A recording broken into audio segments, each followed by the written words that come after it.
Бардыңыздар ассалам, мен аты Марсен Султанов. Бүгін біз Камчыбек Ташиев жөнүндө тагыраагы УКМКнын төрагасынын жасаган иштери тууралуу сөз кылабыз.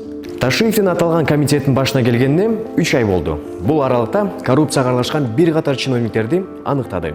Өткөн жумада мурдагы премьер-министр Мухаммед Калый Абылгазиевди камады. Атайын кызмат мурдагы премьер-министрди өкмөт башчы болуп турганда Кумтөр Голд ишканасына геологиялык чалгындоо жана алтын казуу иштери жүргүзүүгө кошумча жер бөлүп берүүчү токтомго мыйзам бузуп кол койгон деген шек менен колго түшүргөн.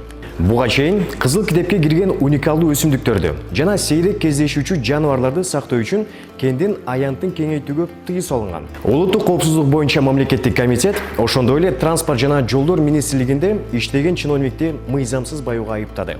Айыпталуучу кымбат баалуу кыймылдуу жана кыймылсыз мүлктөрдү сатып алып, туугандарына каттаткан. Сиздерге коррупциянын көлөмү түшүнүктүү болушу үчүн мен анын мүлктөрүн санай кетсем. Анын 4 хан сарайы, кымбат автоунаалары, Бишкек шаарынын борборунда эле 20дан ашык элиталык батирлери жана көп сандаган бодо малы бар экенин аныкталды. Ошондой эле ал жакындары менен чет өлкөгө эс алууга байма-бай барып турган. Сиз кандай ойлойсуз? Мамлекеттик кызматта 6 жыл иштеп, 4 миллион доллар табууга мүмкүнбү?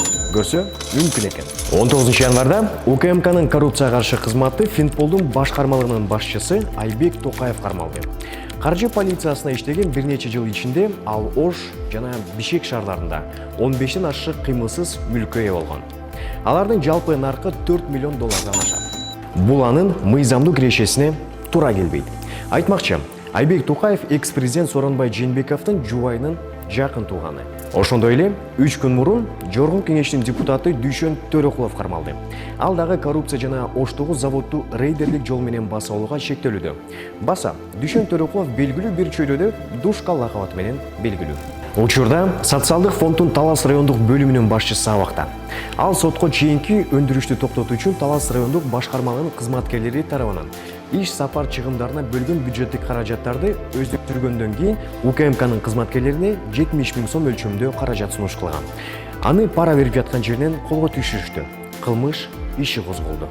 Соттор коллегиясынын жарандык жана экономикалык иштер боюнча судьясы Дилфуза Буронбаева 20дан ашык кыймылсыз мүлк объектилеринин Ысык көлдүн жээгиндеги кымбат пансионаттардан алган батирлерин, бир катар кымбат автоунааларын декларациясында жашырган. Ошондой эле Бириккен Араб Эмираттарына, Туркияга, АКШга, Европа жана Азия өлкөлөрүнө туруктуу туристтик сапарларды уюштуруп, кымбат саякаттарга барган. Улуттук коопсуздук боюнча мамлекеттик комитет Жогорку соттун төрайымы Гүлбара Калиевага дагы кылмыш ишин козгоду. Камчыбек Ташиевдин айтымында материалдар соттор кеңешинин алдындагы комиссияга өткөрүлүп берилди. Эгер алар чечим чыгарса, анда ал камакка алынат. Ошондой эле УКМК Бишкек башкы архитектура муниципалдык ишканасынын башчысы Аскат Төлөбердиевди кармады. Ал жер тилкелерин убактылуу пайдалануу укугун берүүдө мыйзам бузган. Чүй облустук жол кыймылы коопсуздугун камсыздоо башкармалыгынын жетекчиси Шайырбек Бопонов да кармалды. Ал Актелек автожол көзөмөл өткөрүү пунктундагы коррупциялык схемага аралашкан деп шектелүүдө.